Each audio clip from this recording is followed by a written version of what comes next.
Nesika e mawaka ifo Lolo ai matamito Kolonga tata ke whakao O whalala e whakaosikato I se isa e kao motofua Piringia o toki e taua Uola ai whanga I fuka Tau noa e makakolopua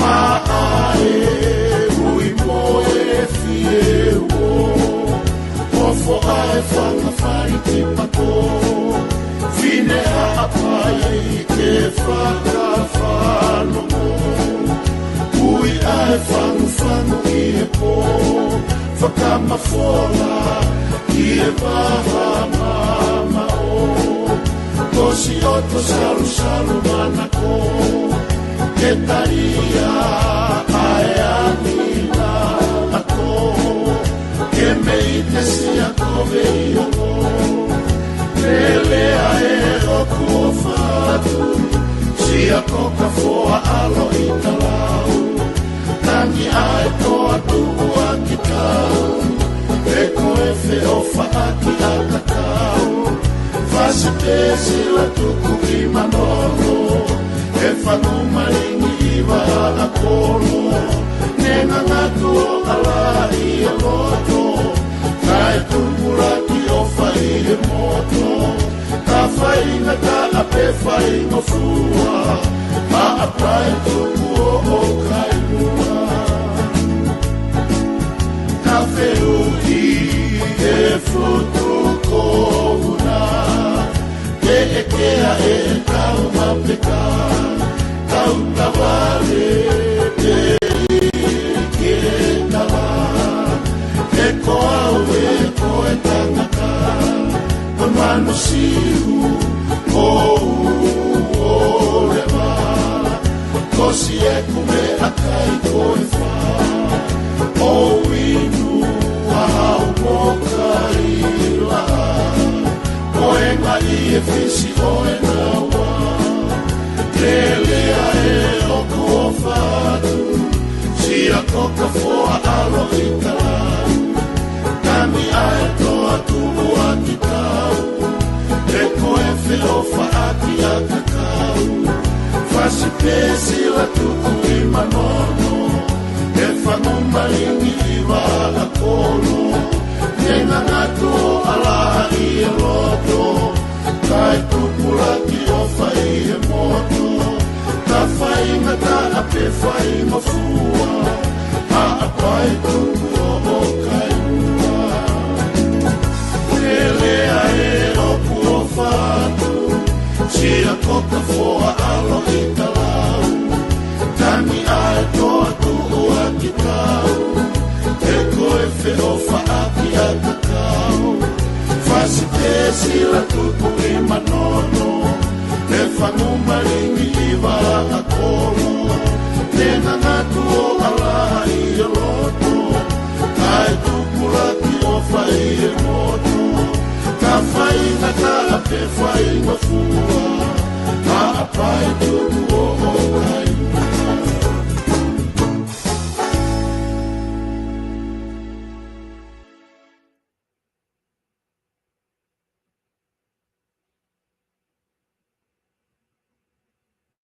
Ko korike u hufanga mo I he talamalu e whanua, ka mai ngahi talawhatapu kotoa pe, o ku whaafatapo atu pe me whalenke ata mo e whainga maari e koni, ke whahoko atu e ma prokolam hana o pe mo e kantidati wharearea koia ki hapai tahatolu, sio tauwha aia o ku ma iheni, ke whahoko atu pe ma tātala noa, mahina peka te maua toki whahoko ngahi lea sisita, ki he kau kantidati, I ngahi mahina koe ni ka hoko mai ka ko hinga ko tukupa ai mo uipa me whakaukau e whakahoko ai ngā ue koe ni whatongia mahoinga koe ni ke taha o e kau kantiteite nau we pā ma aha pai taha tolu I he whiriwharearea ko ia o e wafe ua ni mapea koe magatu unga ia o ku ma kamata atuai ma taratala noa pea mo siwa tauwha Whika o aki mo e ngahi fotu tu ko toa pe, mo e kahi kawenga ko toa pe e lava ke whahoko aki, ai kempeini ko ia ki he whiri whare area, pa me mahu inga ko ia ke ne kau, atu ki he veipa ko ia maaha pai taha tolu. I ene pehe ku whiawhia whoki tatai lere ki mo tolu e kainga, o ko mo kau whataha mo ki maua, i he tala noa koe ni whoki ki api i ahoni, pe pehe whoki hano tatai lere, kina tolu ko toa pete mo to ki mamata mai i he polo kalama i hao whainga maarie, o ku whiawhia ke ma whahoko a te tatai lere, me te au pe mo sio tau whoki te mo tolu i he kau mai ko ia, pe mo e pōpō ko mo whai mai ki he polo kalama. I he taim tatau ko whiawhia hoki o tatai lere a si o tauwha i he laine o kune lotonga i Amerika lahi i he whitu taki kone kumawhai e ahoni siwa malo e mao e ahoni pia malo mo a e ngāue lahi pia me i Amerikana whiawhia ke siwa pia whiawhia ke family pia mo e teu ko ia ke whahoko a e ngāue whaka kempeini ko ni mahapai tatolo. Malo bito ku mau mo dere e tupe mo mau ki i turikini. Koi. E ale ia bito e fonuani he ahon pe mau mawhana au bito. Ko e fonuani una o ke lere i be mea kotoa i he fonuani. Koi, siwa ku mahina ka deo ko e programa whika awaki na ta whahauka he wike ua ko hili ai na ta introduce mai ai whakaukau ko ia ki he kakai. Tato te whito ki hapai ta hatolo ai whakaukau ko ia ko ke ia e palani pa mo fotu tu ke hoko ko e candidate taha kau candidate ko ia ma hapai ta hatolo ki he whiriwhare area ko amana ke whai i he whakausinga ta uni. Pea neongo o ku kei mamao ai taimi ke ta wau ki ai ka ko ngā ko e whainga maari e ni ke kamata tuai a hono whahoko ai talatala noa pea mono o atu ko i e ngai whakaukau pe mea te koe. Pea koe polo kalamai ni hono ua he ahoni ku ta whahoko koe he ahoni ko uloto ke ta hoko atu pe ai ko ngā ku ke osima teo pe koe ke he ngahi plani ngā aue mo ngahi umea ko ia ke to e lahi pe mo taimi ke whahoko atuai. Ka ta hoko atu pe mua me he konga koe na tai ai i he palani whamui mui ka ki mua ke ta au ki ai o ko loto ke ki o atu mua e whakaukau koe ni ke ta kamata aki. Koe ha na ke ki kamata tala noa pe kia he kamata ta polokalama koe whika olu aki. Ka ko loto pe ke ki o mai moha o wakai. Koe inga he o ku kau whakau he tui koe pure anga koe aho, koe pure anga ia o toton ke tuku taha, ke lahi taha ki ai, e tau tokanga, mo e tau tala noa, e ko nau dolo unau lotonga whakaleare whanua. E ku wetaim lahi ia, ku alo tau tala noa ia, i he taime taha. Tau tala noa me tato he pure anga ia, i ngahi pure anga ia nima ko osi, ka ku wholoa, koe wafua ni mania ku wholoa e tau wau mai tau tolu ki ai.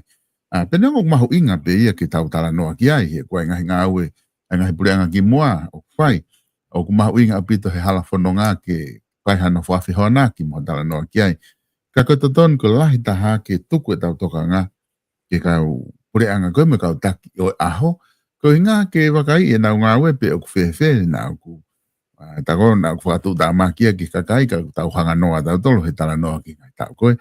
Koe ko o atu hawhainga maari ka koe, si, ke ki i whai moha o ki wakai ange moa ki he tataki i mahina taha koe ni o ku i he whohe ai ona polo a tokata a sake eke te moene kapineti o ku whewhe anga ho wakai ki hona whala whanonga o ku i he wakai pe ako he kai ki tatau ia me wakai taha kotoa ka koe ha ho wakai ki ai whawhoi tuitu. Malo bito koe ki i sio ta o taina bene e motuani ki he pure anga e aho. Ko utui foko e tō tako tō bēna usio ki ai ko i loto e kau matātau he malae o e ako. Wataha mo kau maheni ngāu e he ngahi taulah. Pena nau ngāu e pure anga i tonga o au mai ke ahon. Ka ko loto pe ke tukot pe ki whakaukau koe ni te rian e aonga te uki kamata mai me he i whakataha koe na e wholomo e Pasifigina e whai atu ki tonga e sol. Pea kou tui ufu mahu inga au pito. Peko kore whamore pia o kai ke uloto au ke honga tukuhi whataha. Ko e fui whataha ko ia, pia ui aipe mo e whataha whakamamani lahi u whakahoko mau pe he tau kotoa. Aia ko e tau mua, ke nauhanga o Solova, pe whakasi isi, ai ngahi paloparema, o kuto whanga ai, ai whanua whaka-ekonomika. Koi. Ko ku sio atu ki he fui whakataha kona e whai atu ki tonga, malo au pito e whai whakataha, lava mea kotoa. Ko mea te heko wakai a akuna, te kei keha fui tari whakamato ato ia, ke ha Solova anga ha paloparema whaka-ekonomika o hoko i tonga. Koi. Ka o loto ki lawe atu ki fui konga koe ni. Ka ko kore whamore te au iu kai ki honga o tu hifu hataha ka ko loto pe ke lawe tau ataina ke he ku aunga. Ko e sikari tari se niare koe na ai wholomu koe e Pasifiki. Ko tangata ia o kau, ko tangata ia ko whakailonga ia i mamani, ko tangata kolap whatu tāmaki au pito tangata koe ni. Ka ko tangata ia ku ui he o mot Pasifiki, ke hoko ko e sikeritari. Whakaseniare ia ai wholamu. Sai, ko e ku wakai atu ke ai, te kei ke ha tari whi unga ia ke nau hanga Solova ngahi palaparema whaka-ekonomika. Ko e ku wakai tau ataina penia aku ki he pureanga o e aho. O whelawe i peia mo ki fo i tō wholofola na e whai he tui o no, ko tui me aho wa noa ua wha. O whakatokanga ke wharearea ke nau whakawhehu i ke pureanga, pe u whakapoto e naho ngā whakaao ngai, ai paanga e whonua ke osio no whakaao ngai o aonga ke kakai e whonua mo e pureanga. Peko o atu beau ki fui wakaita o taina pe nia aku sol, pe ospegua pe te tato ki hoko atu. Whakaato ngahi mea kotoa, mo e ata ki tua, whafofa au pitoia. Ko e fwoi mea no ko futoka ngau ki ai, ata ki tua e ngahi whotutu mo e mea o si whafofa au pitoia. Ko e toi ni ke ata mai ki tua pe uiai ko ha aonga e paanga u nau tala noa ki ai ki he kakai e whonua, te i kai, he? Ko e kuki i lavet ben wha ospa pa pau te ha mea pa te ta hokat lewa. Ko e whaanga fulu miliona kona ni osi more. Ko te ako fui whaanga fulu miliona ko e ki toi aonga i ki he kakai e whonua. Ka ko e ha e tau mea o whai aki, ai toenga kona o kei toe i he tau tāna ki anga koloa. Ko tui u totonu ki tau hanga ki e ki tau whakaao ngai a ki whakapotopoto taha. Pa te o atu ki fwoi poini ko ni ka koe. Mandu i fwou te ke awa whare are a ia. Maharu te ke nau awa, nau kei tāpuni pe. Kana e kau ia he poini lahi au pito, ai pureanga pe ko ni neona te ke nau pureanga. Ko hono malangai, ke o mai e whakamore ko toa pe u whemau ke whoaki. Ke a tālanga i he whare, pe toki o atu. Mahalo ka pauke ha mea ko i mesin si he fwoi mea ko o sai pe. Ka te honga o atu ki fwoi whakamore ko i ni pe, whakamore more pe ka o tau ke ia he u malae ko i ni ko mu malae. Ko i fwoi tola ni makilu na e kore ke whakarerei i aki e ai polo kalama ko i ai whafuofua ko i mahu inga e koloa. Solo. Neongo pe u toe lahi pe ho tau tāna ki anga koloa. Ka kia te au, ko fwoi ni makilu ia ko iana e totonu ke tuku pe ni makilu ia ko ia he kulawa pe fwoi ngā ue ia. Ko ianga e usio aku mo palani ngā ue ka pau na ko au o kou iai. Kai ke whie mau ka pau ko to'o mai pe ha fwoi taha kilu ko si lava le rei pe ngā ue ia. Ko no uhi ngā ko fwoi whakamore ko ia. O koe i whakamore i ai, ko i whakamore e hoko hoko atu he tau, ke he tau, ke he tau, ke he tau, ke he tau.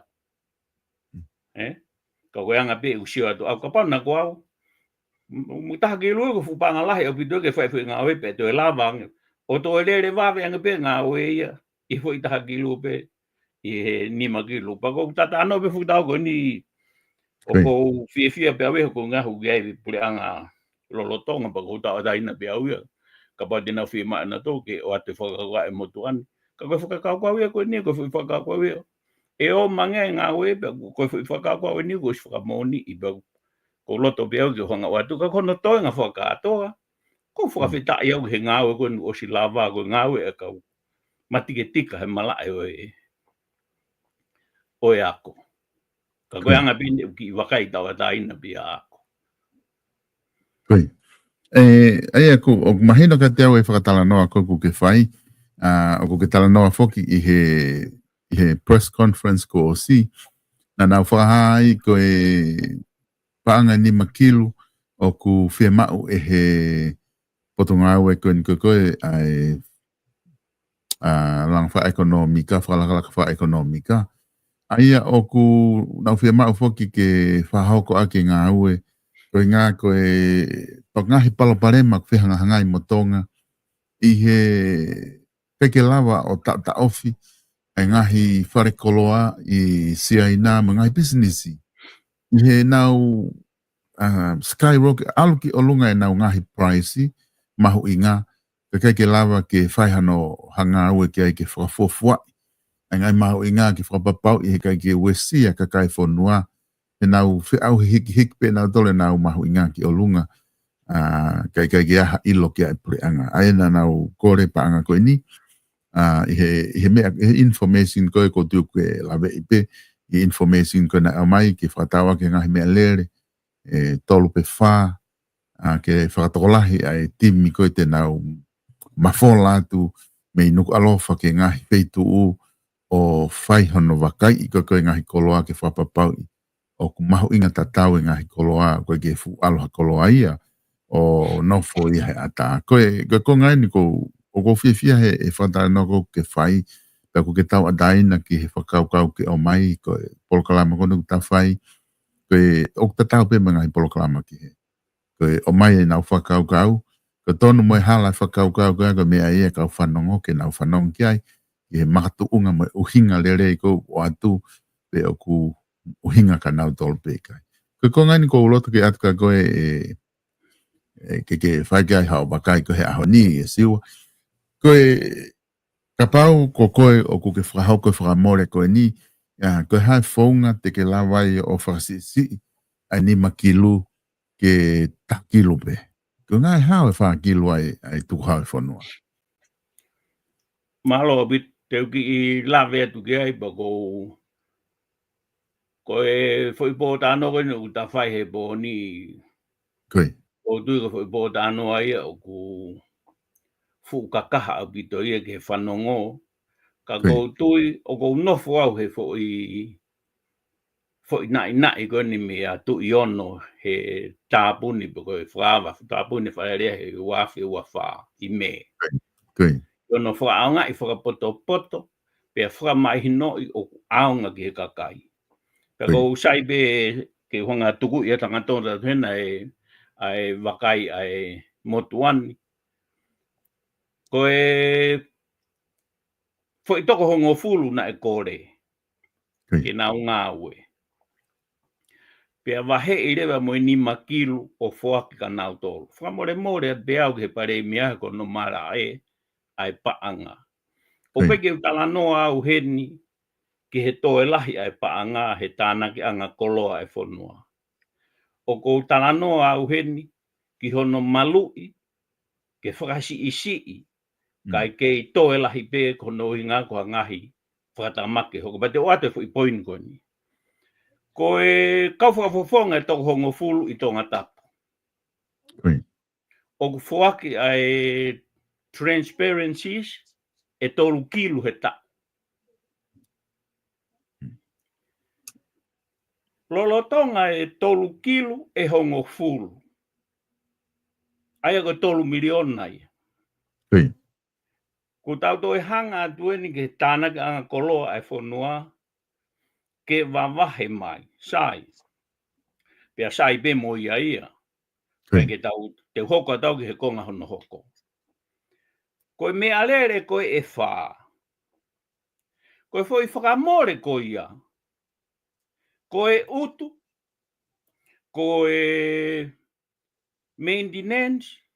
Koe whetongi lolo. Koe vae hane mau mau. Koe elo i pe hala. Koe taluene tau whai mai mo i mau mau merere. Koe foi whakamore ia. O hoko hoko ia. Sai ka uri ia tu ki foi kongo ni. Koe whawhawhanga toko hongo fulu koe nā. Nā o si ilo e pena tolu o si ai pefo i toko taha ia i he nau kolo o me a lere le lei. Koe ha mea koe ke whakaanga i e paanga ai whakawāhe ngā. Ke AVP totongi tamakoe o e to e hae maha toko hongo fulu. Pea whakapapau i o kai komiti ai tamakoe na kune kore ni makilu. Ke nau report ki ai whakaaho, whakawike, whakamahina, whakakuata, pea solowa palparema koe. Koe ki whakakwau beo ko uri atu. Ie ta pōta ano he whiawhini, pa ko kore whamore more peki he kau wakai mai, mo mea mai ke polo kalama koe ni, koe wakai tau ataina be mo tua koe ni. Koe tō whako ni ko ke mention whoke paanga whawahenga. Pea ko tui, ko taha e ngahi ka veinga, e ka ui e ngahi ka veinga i o mo campaign. Ko tau sio whoki i he tau wakai atu ki he campaign ni. Koe toko taha ko toa pe o kune pore o re sisita ke campaign meha wahenga. E kawe ngahi whehui koe ni he whehui koe he kakai ka kimotolu. Koe hae difference. Koe hae kehe te ke lava o mai ki he wahenga. O koe ke lava ia e whakafofonga lolotonga. O whakahoko mai wahenga i tau whako ni kuosi. Aia o kukawai ai ngahi tala noa koe ni ki he constituency fund. Aia tolu kilu koe ni kuke tala noa koe koe wha kilu. O oange maupe i he budget e whalearea ki kau whakafofonga. Koe ko tonga tapu pe. Ka toa kau wahenga tahafitu i tonga o oange e nau paanga koe. O oange mo paanga ai kau no pere i whalearea. O stari mo paanga koe anka nā tolu. Aia koe ka tau siot whoki ai o oange paanga ia ka nā tolu. Kono ngaue koe paanga kutuhiri ia ki he pafonga whalearea ko ia kuri poti mai whalearea. Ko hae ne mea kwhia mau ke ngaue aki hono wahenga ke ai paanga. Pea koe konga ia ko uloto ke weke atu ka koe ke tala noa ki ai. Koe ngā koe haho wakai ki tuu koe ni paanga whalearea. Koe ngā koe whoke kawe paanga whalearea koe ni i he koe potu ngā ue whoke ia ko apike ni makilu ko ngā whia mai ni makilu ke whalele ia ke ngā ue potu ngā ue apurea. Koe paanga whalearea whoke ni tau tala noa ki ai he constituency fund. Koe paanga whawahe koe paanga ia mi whalearea ki he wahenga ka whafonga whalearea. Ai kuna kehe ai alu koe halanga i paanga.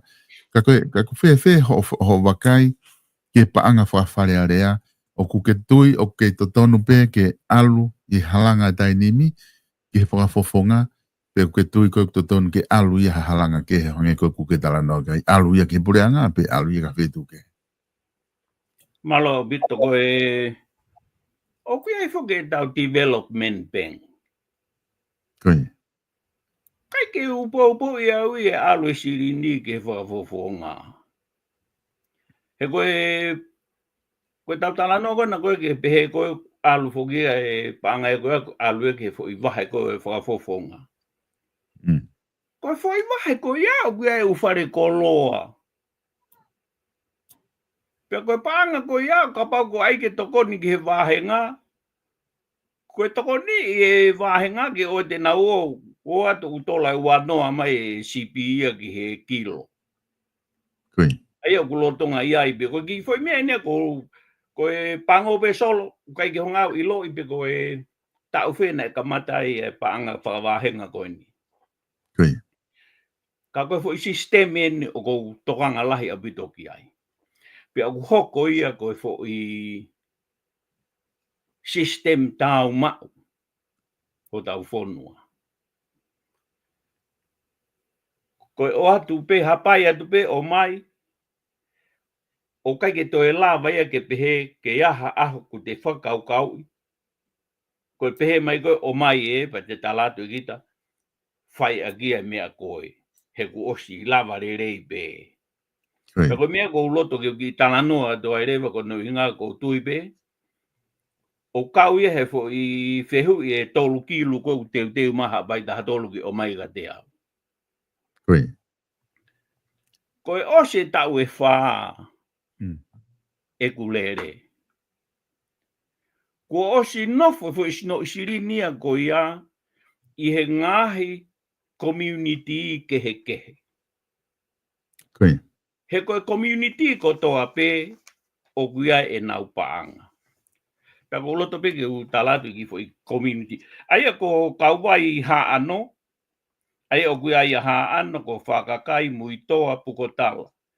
I he wahe koe fo isirini ko ni. O whiunga e mo tola whaamano, whaafe, tolungi au māta. Sio kia. Ai arewa koe mea e whaafofonga u te tonu ke whai. Sio whiki ha mea, e osi koe tau e whaa. He koe whui mea koe ni kou tui whakatau taha mahalo. Pai ke maurere mahalo koe whui tau e taha pe kotoa pe u hao isirini koe. Ke whakakau i hanga au e o ku whai. Ai a mahalo te tatoki lawe ke a muyang. Ke la vai fo isirini ko ia o vilo mai ko nuinga ke langa hake ekonomika e whakawahe ngā ko ngā ke nau. Whalala peka nau tōru.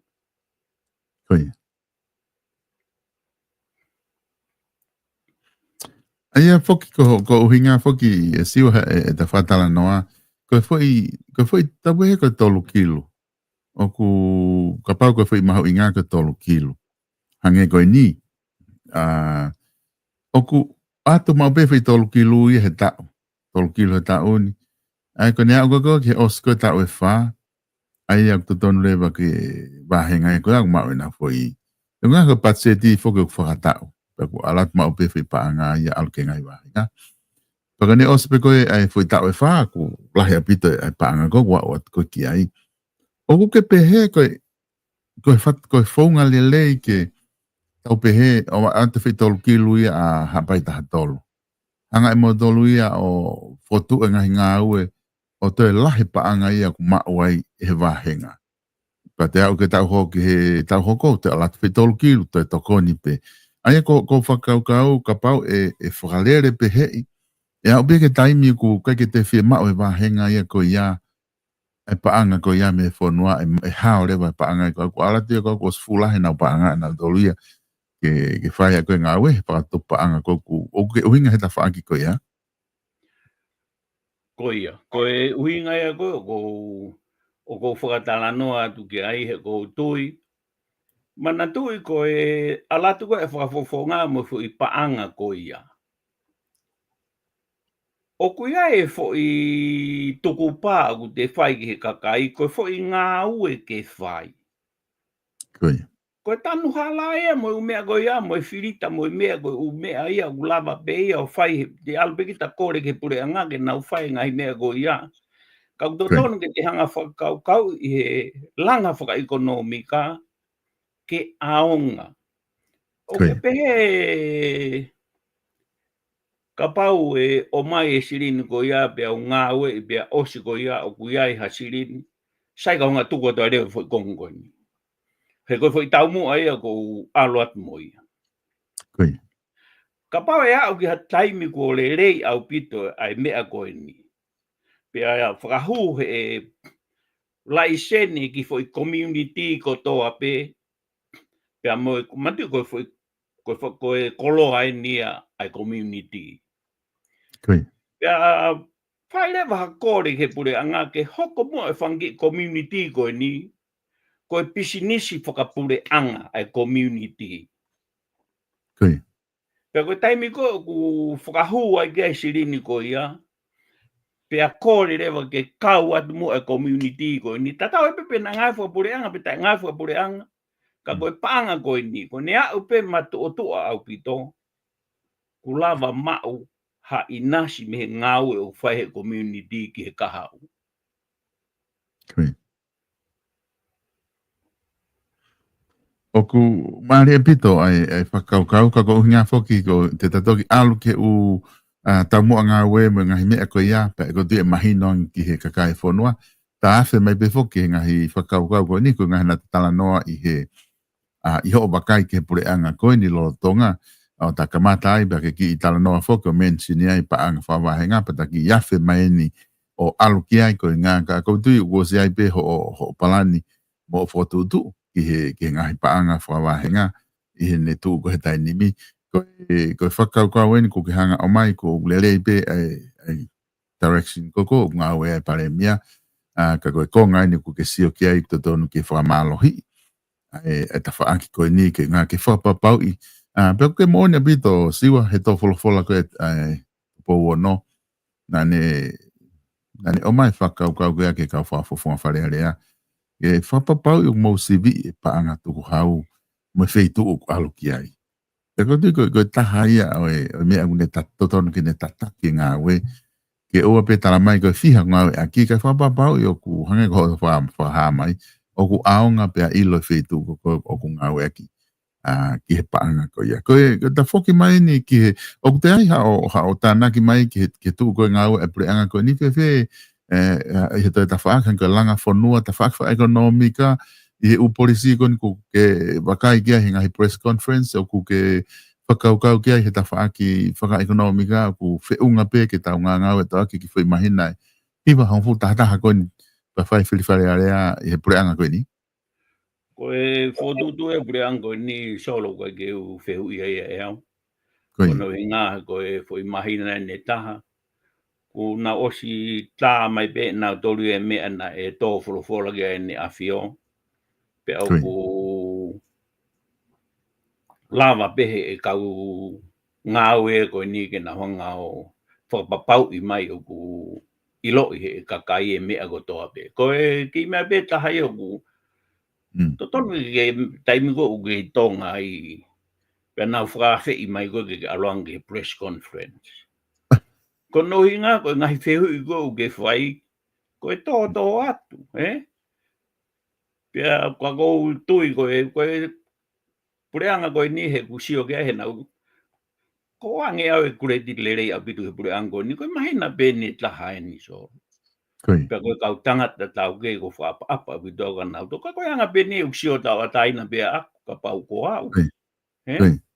O kai ke u pako tui pe au e whakamore i pe au e he pureanga e. Oi aho.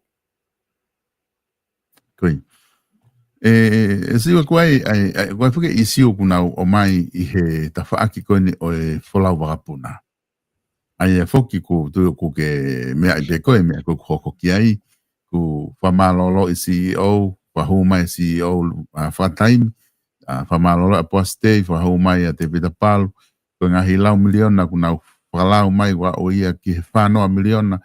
O kai ko vehe ko pule anga peko ni talu e hono fotu u ko ia o lulutai o lere mai ai ko osia o ai paanga ai fonua me paanga tokoni me to pule anga ki he whanoa miliona fa matala ko mai he pule anga ko ni o ku tau whakamore ke lulutai ka ku osia ngi ko ia o ku kei i he temi ko na ngā aki kei mereu kupe ai tau mua lulutai loto tahi Pika ke fupehe ko lava o makapeha ki olunga ke puna.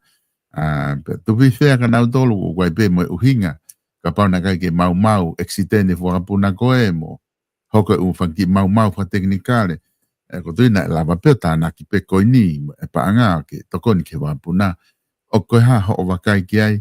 Aki ai whakafonga mana tui fo koe puna lulutai puna ki hapai. Puna ki wawao. Puna ki neua. Puna ki eua. O ka wai a hapai pa me wahenga taha tolu. Koe hae mea dodonu i ho whakau kau dodonu ke tau whai ke wholau wapuna whakaloto whanua i tonga. Dodonu ke tamatei. Ta ofi lewa ku hangai koe whakakata kakai lahe toto ku tafe. Kai ta ofi apito e wholau ku ngahe katau ka keep on hono o ate lau miliona. Koe mea hoko e au ke a koe ki hapalo parema. Koe hanga ho wakai ki ai mei hapai taha tolu. Malo au pito solo. O e tamti au pito he toi Fra off o ka inga me ha bai waka lo tonga li aki be he tai mini pe ko te ai ke te tamate ka ko lo to pe ke ki la ve atu ki ai Kai.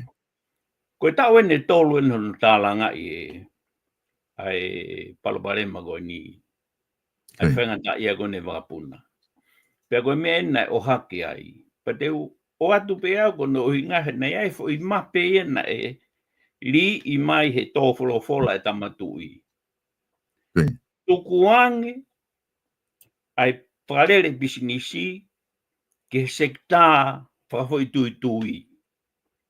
No fota hai pureanga, di hono whakalere o i pureanga. O tui pe au ia solo, ne o si ai pe palani, ko whai tawe ne tolu hono whinga i hono tālanga i mea goni. Pe koe pe he, sai. Ne tālanga i pe he whai tawe tolu koe ni, kai pe ke li ia to haki i mape ngā ue ko no hinga ka whai tō wholofola e tu i ke whakafoki koe ki he. He kapau ne tā pe mo laka pe mo li pe haki whai palani, ko ngā koe tawa me koe ke hau ni sai, koe mea e ne tō wholofola ke tamatui. Tau tukuangi ke kautaha koe ke na honga lere i he koutui o ku sai. Pe koe whai pātnā ia ku hau e patna ko na te mo ate mautolo e fiha milion te bo o mai mautolo e fiha mai mo ta o e fiha ta kon tu ta farele ka go tu i fo ko anga pe e ku vakai a aku ko inga fo ko fe hu i mai ka go si o ko i ai he ka ke lava he ka tanga te ko ni ki fo ta o ta ha go ni ke fai fo li ka ko fo ta o ko e tolu tau tala noa pe koe whakamore pe mo. Aia koe u input ko tona tau whai, wa mai koe ke aho ni, te ke tau sio tato leo ko haa koe output ko mau he fo i tālanga mai fo i tau e tolu koe. Ka ko apa bita ue ke ngahi i mea he ko tui koe. Pe ko tui au e ke no whakato tolo i koe pe nai haa no hinga mea nai hoko ai u mea koe. Ke tau siat foki e siwa ki he tuu koe e kau taha puna. Oku, he ke tau siat tatori e te tau mātua ki hala mōni haka taha puna whalau tu whanua. E fu e sia lahi apito ngahi tafa ake, ke au ngahi tafa ake whatak mamata. Ngahi whewholau aki au mahu inga, ke mau ia ki puna wakapuna. Ai ko tau siat tofu he ke malawa ia ki ha whanua ke te whai and now development without whepuna aki domestic flight whalau tu whanua. Ka ko tau uhusia tu e tau ke kau taha e lai koe ne more, o koe ma ngai kau taha ia i muri. O ku nau veke nau tau ke nau mai whai tau puna whalau tu whanua. O koe kau taha e Nusilani nai o se alatu ki Tonga. Ka Chatham mahala i ngai kau taha po ha. Nai le bina kai ke nau whanonga tau toha nau wālau ko ngai ko ham. Palopare maha wakapuna. Ma mau pe wakapuna koe whapuna ke nai wakapuna taha. Kana nau foki mai ko ngai taim ko na alaka wa puna wa na nau si ilo bena doli ke lava tonga ia mo ui ha ka ta hai wa taim ta ke ka ta be ta e lava o fe puna aki he tau ki to la ko ka kai fe fola aki o ko me tau ka ta ko fly new ka tonga o ku le e Vanuatu te na la pena tolo puna fai fe fola aki ai te nau ke lava pe fai service ki ha pai ta tolo wa o mo fe ha fo ka whehui whakani wat ke wakai ki ai. Wai o kutau ke piki mate ai ke ai hatau kau taha whalau tu whanua. O te kai ke tupu hatau kau taha da dolpe mo ui. Ka Royal Tongan, was mahina petuna ai, ko en ka lulu tai eni. Wai o kutau piki mate, mo ne mea ke o mai. E wholo ka tui ave ki he kau taha tau taha. No whataha pure angahe nau tawhaki. Ka koe whewheho wakapa alata kau taha muri. O kwewhe e te riri ua whakaukau me ai ko ngā instead e tau kei pupuhi lo wero to ai lulutai ka tuang ke ngai kau taha muri pe ku pehe ko ngā na more ngā ue ka kai konu ngā ue lulutai ko e ngā ue whoke he lulutai ko kau ngā tokola he tahe kau ngā ue ko kau kakai pe i tonga pe ai pe me kau pai la te i tonga Koe kautaha koe na koe ku ai ongo tamatonga koe na ako pe a tere pa na toki o atu.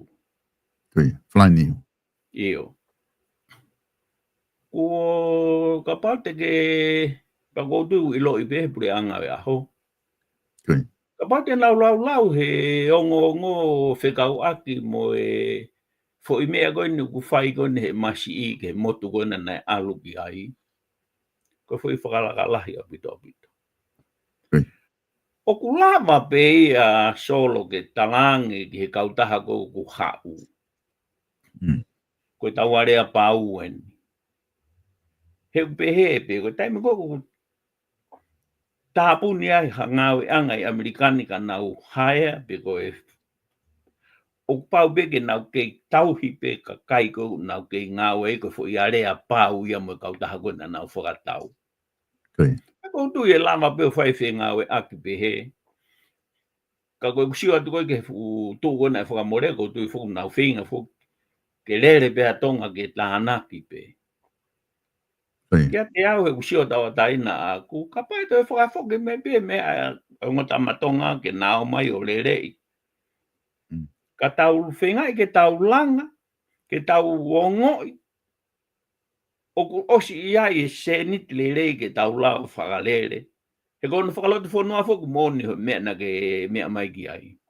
Kai ke lawa koe mea bina e whoke kai ke lawa ke na wahe na ue ki fo i kakai koe he ku. Tuke he ka bana e lawa fo i mea kona he airport i kona i wawa uko tui mahalo. E he kai ke ta e wha e alaini ke he whakalotu whanua e ke i lawa. Pika koe tu uko he taimini whapoto pe ne taha. Koe. Ko te mahalo mahino ai e ta whaaki ko ia e siu.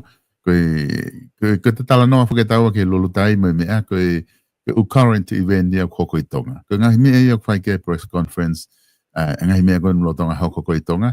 Ko whiawhia pēo ke o atu ke o maha o wakai ki ai. Koe ngā koe ha o wakai ki ai koe kantiteiti koe. Pau pēo ko o siai pē hamo tokanga. Loloto au pito. Pea mo whaalahi ke ngahi isiu ko toa pē o koko i tonga. Koe ngahi he lotonga koe ne taimi te mo kantiteiti ai. Ta whoki mai mua ki hapai taha tolu. I he teo koe ni ho o campaign ki ai. Ko ku wakai atu ke u eke atu ka koe. I ho o wakai koe ki hapai taha tolu. Koe ha ai ngahi. O ku ai hanau te fito i fia mau vivili ha palparema. Fia mau vivili ki hapai koe ha ngahi. Fia mau vivili lahi. O ku fia mau whoki a tau tolu ia kakai o ku. Ya o pete fia mau ki tau wanoa. Ka o ni hia o fia mau mea te au. Ka ku tau pehe ka pau koe fia mau vivili tolu. Mau inga taha. Ki he wāhenga koe ni anga hau wakai. Ko ha hao mea teke o kuke wakai koe fia mau vivili lahi taha ia. Hapai taha tolu. Malo bito ko tui au ko lahe bito ngahi fia mau vivili. Ai au ko ia e fia mau vivili ia ko e pure anga pe tene lava o whakahoko. Pe au gai fo i fia mau vivili ia o ku lava pe he whafofonga ke ne whakahoko. Ka ku makatoonga e fia mau vivili ko ia me ngahi mea o ku te sio atu. Te lava o ngā au e me ta whako ia. Pa ko loto pe ke honga o atu e ngahi ta whako ia ke unga ke ta ki i sio ki ai. Ko e uluaki, ko e ngoue. Ko hono ua, ko e tautai. Ko hono tolu, ko e wholau ewe ewa. Aia ko whi mea e ua ko e, ai ngoue pia mo e tautai. Ko whi ngāu e pe, o lava pe, ke whakahoko aki pe, e koloa pe, o si ai pe ia. Pia ko si whakanatula pe. Ko e hu mai ko e ai wholau ewe ewa. Fie mao ki ai e toko nia e pure anga. Pea hange ko e kaifo ke tanuhala ai otumu omu a ia mo lulunga. Ko panga i pe ku tanuhala. Ai te tau siot lewa tau tolu ia. Ko foi fi ma wivilieni. Ai o tu mua. Ko e wafu I no muka.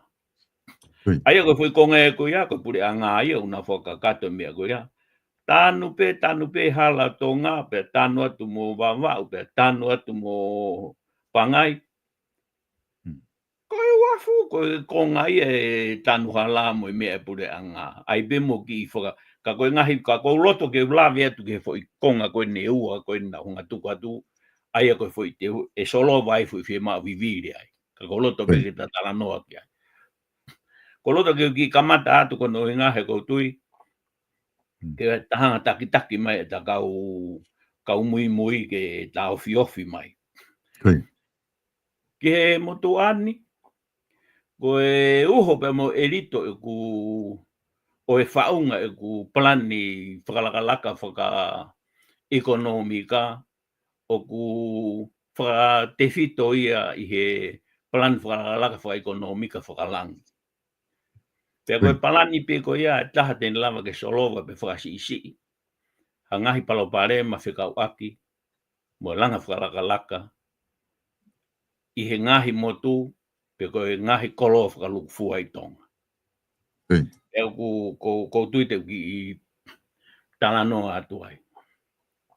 O whemao e kakai ia ke nau whetonge nau whakau ke mea ke ngāwe ko e whai. Pea koe foi whetong ko ia o ku whemao pito ia ke ilo I he ngahi whamiri. Koe whamiri ko uniti mahu inga taha ia o halanga whakalaka pe ko hawhainga ngāwe pehe mo ui koe ni. Pea kono whikaua ke ai ke mahino ke foi uniti koe ni koe pure anga ko no hoa ngāwe whikaua ia. Koe hoa ngāwe whikaulua ki koe tama koe olunga. He koe tama ia kune fuaki mai koe mahino mo e poto ke tau whaia ke tau ngāwe. Sai. Koe hoko rewa ki ai. Koe tai minu tau whakaukau e koe ngāwe.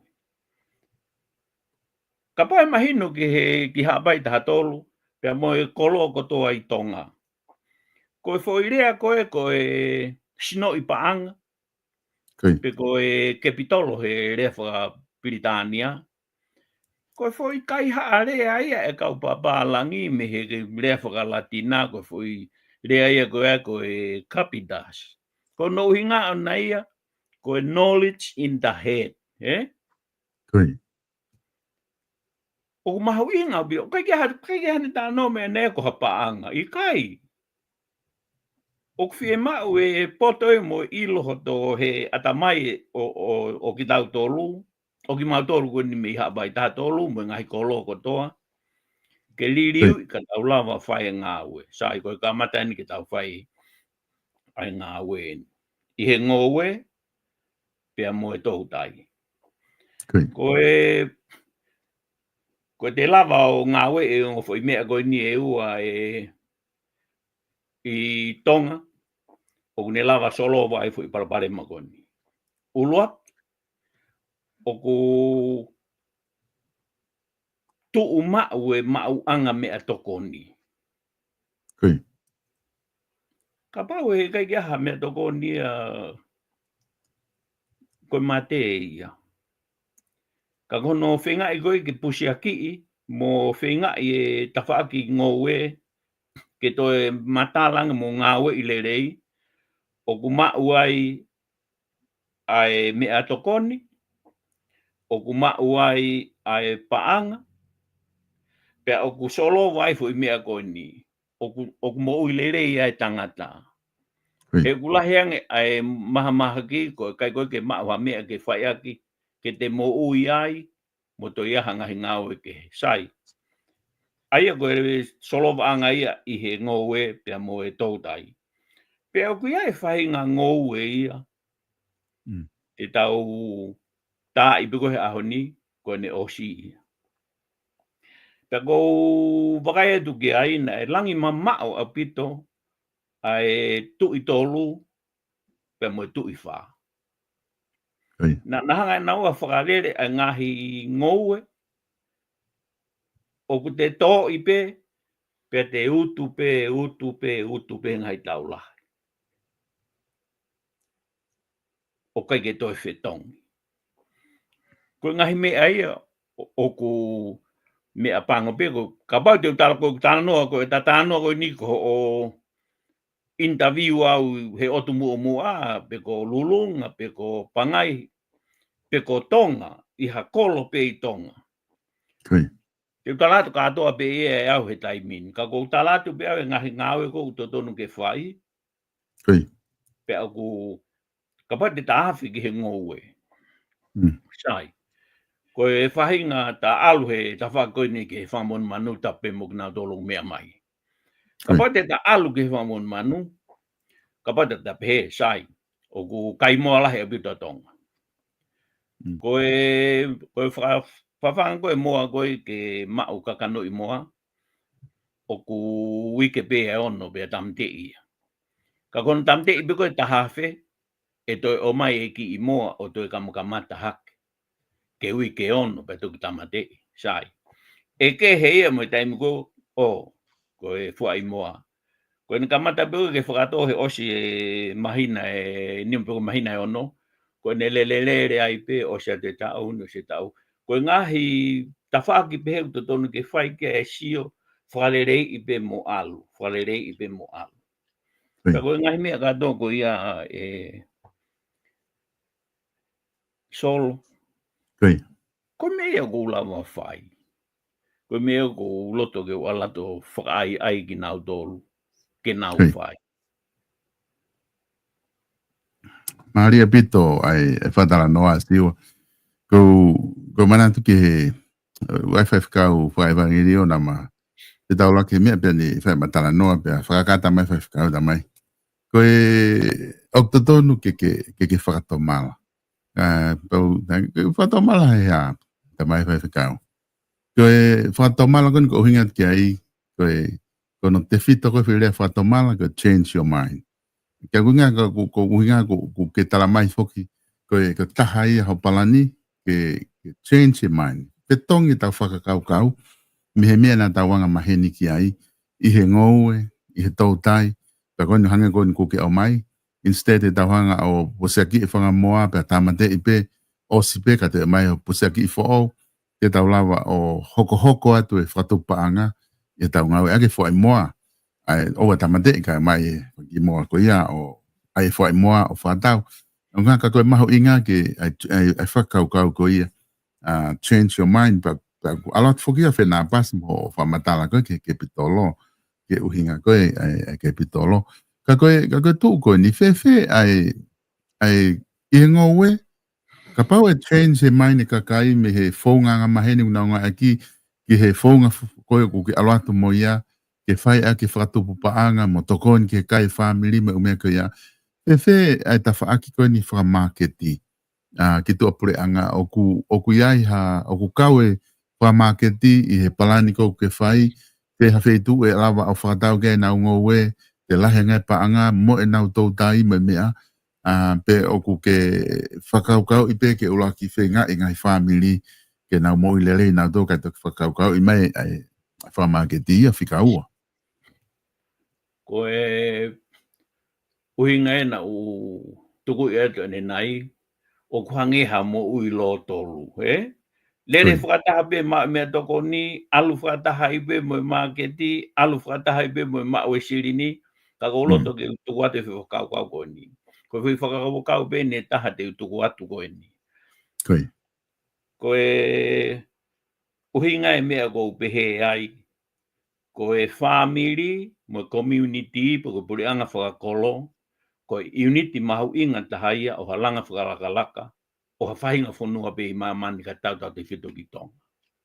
Pa te uatu ki whakataha koe ni kono hinga. O kia e ofisa kolo, o kia e pure whakawahe, ka ta kamata pe me hapai taha tolu. Pe o kia e kau whai whikau.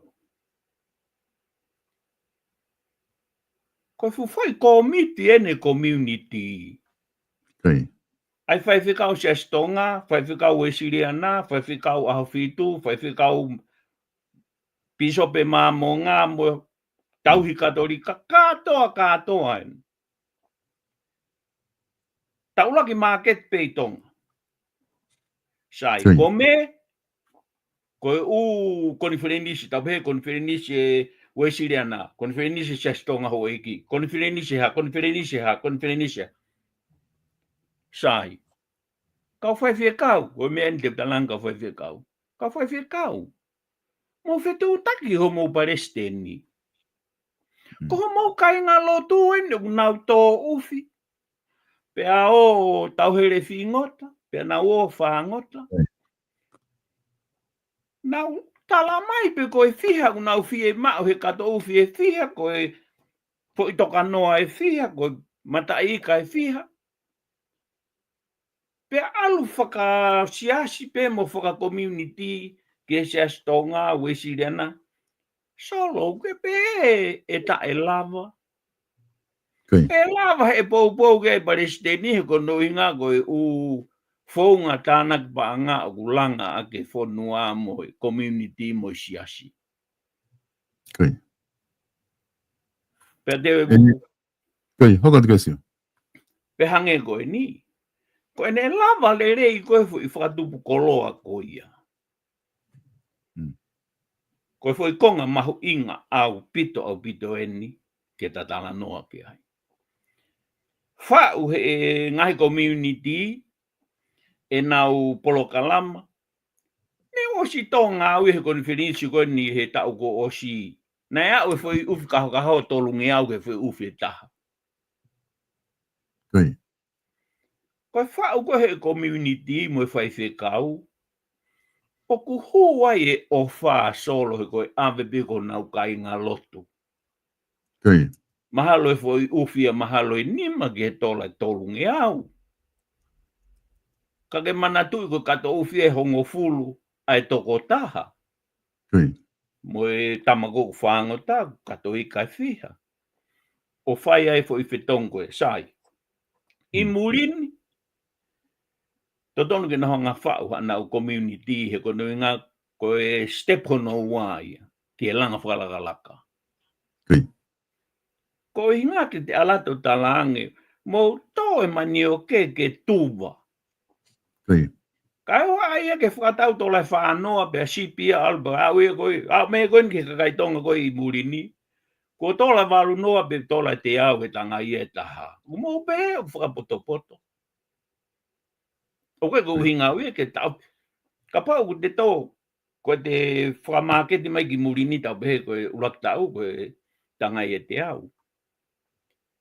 Ai e tau noa ke tanga I e whange au ka te ki holo hifo. Ko hinga ke mo ui tama koe he koe tama e o kune o atu koe sirini. Koe ki tāna ke beia. Hangi na ke tala noa whake nai siwa ki he. Ngahi whatongia, ngahi whema o vivili ha pai taha tolu hanka he uafu. Whatongia e pure anga. Ke nau whai he kwa ke tanuhala a whaki motu. Kuku eke atu ko hapai taha tolu me lahi ma poka motu ku natalau he kamata ke kua motu hongo fulu pe fiha. Ke kua o vai.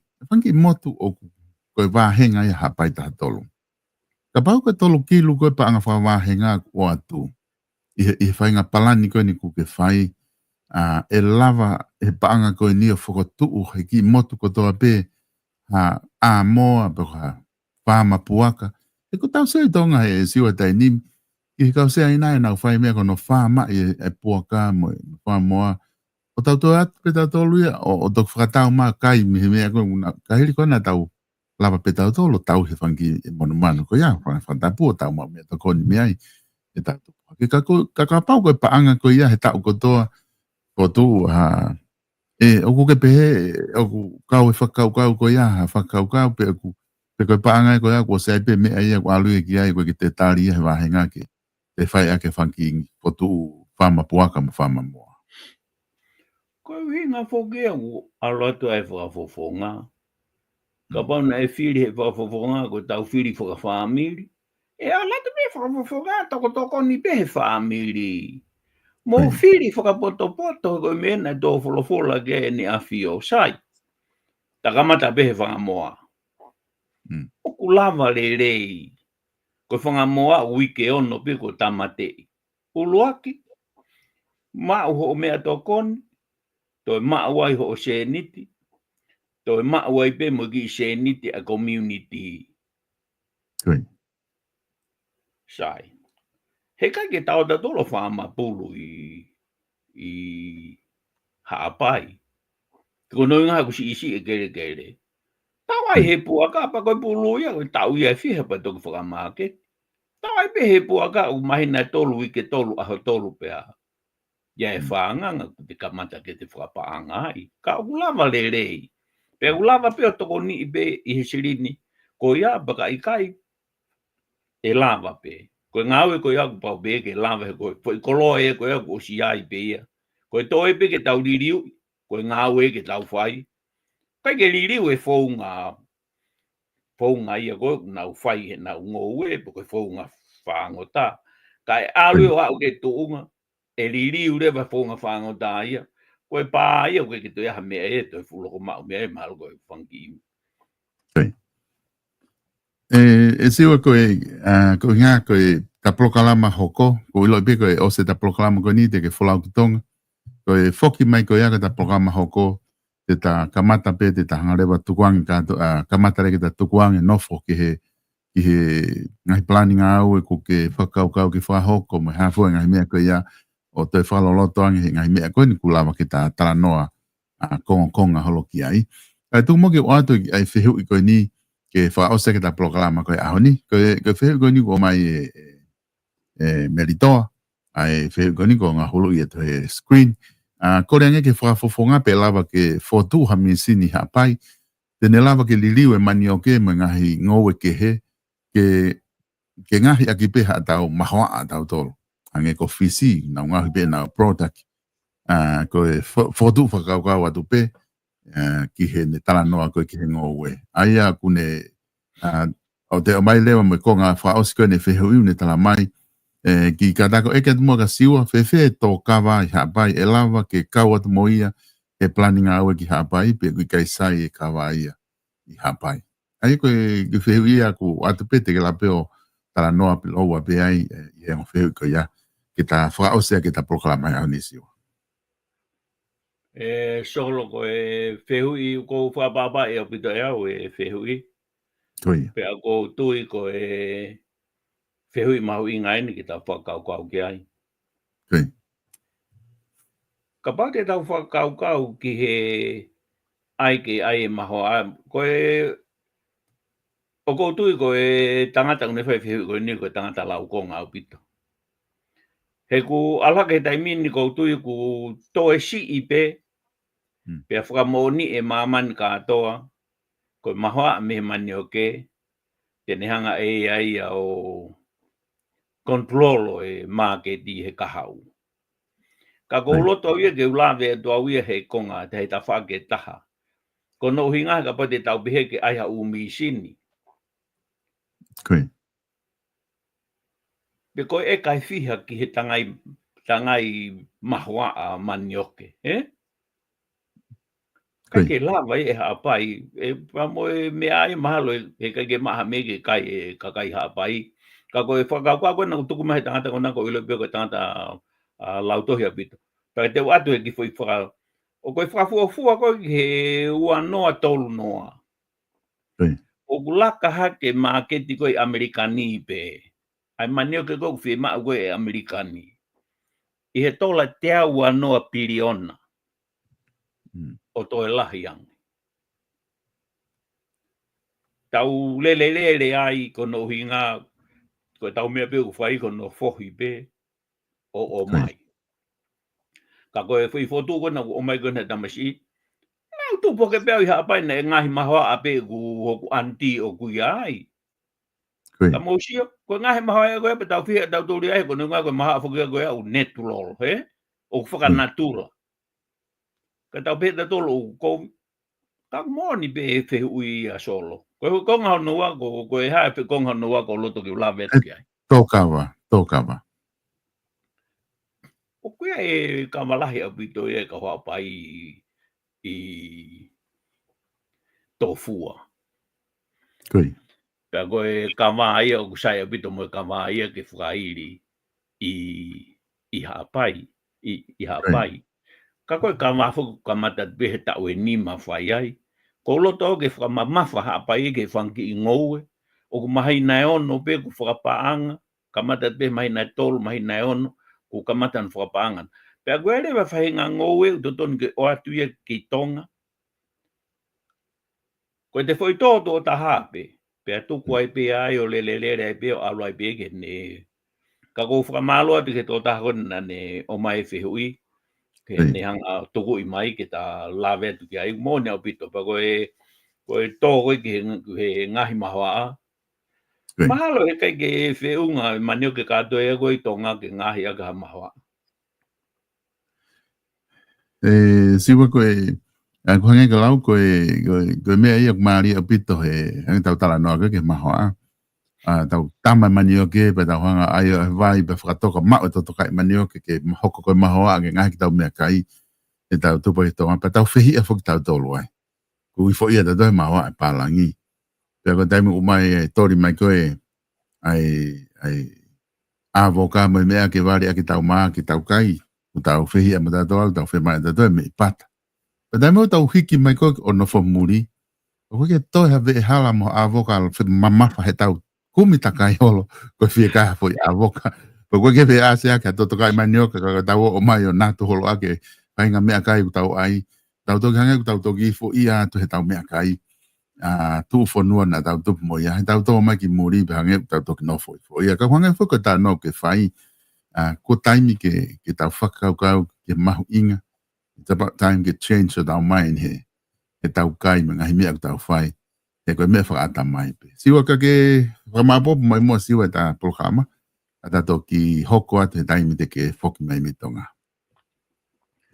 Mahalo pito solo ko whiawhia pito whamari ko ni ke whakaosia te ta programa he whiawhin. Pea ko whakamalo atu he whakawhainga maari e ho mea ngāwe ki ta lava o tauta te whitu ke motua koe ni ke whakahoko atu ai hono reo ki kai ngata bei hawa i taha tolu ki ka ki he tonga ko toa pia kumo mea mai me tonga pa ko whakamalo atu ai ka te koe.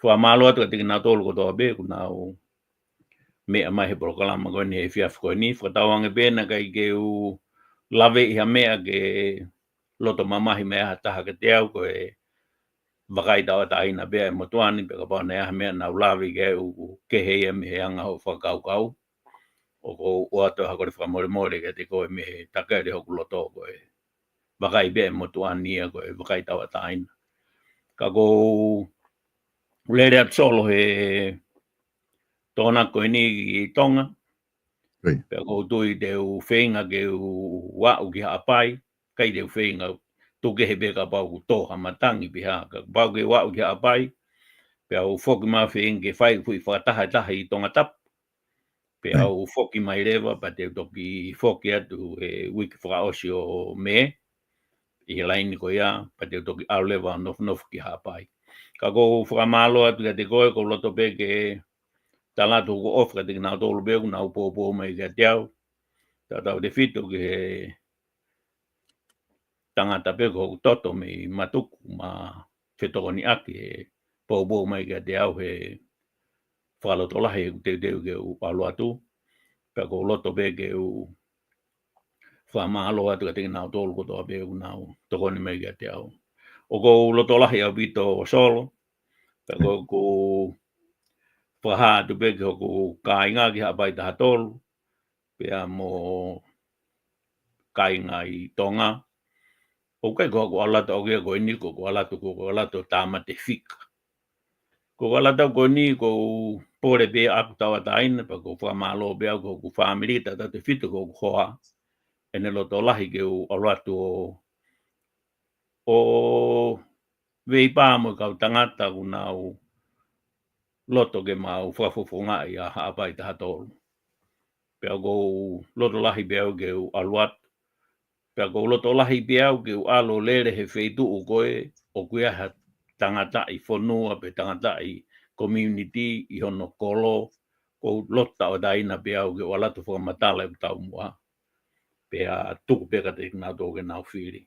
Ka ne ongo ioko wha mālo atu kia te koe solo, pea behe te nau tō kotoa be, o ku mea mai ke polo kalama koe ni, tau te whito ke pole anga o e aho, pea ko wha mālo atu kia te koe koe ngatanga be ki mea ko loto ke o atu he whiawhi ni tō au wha.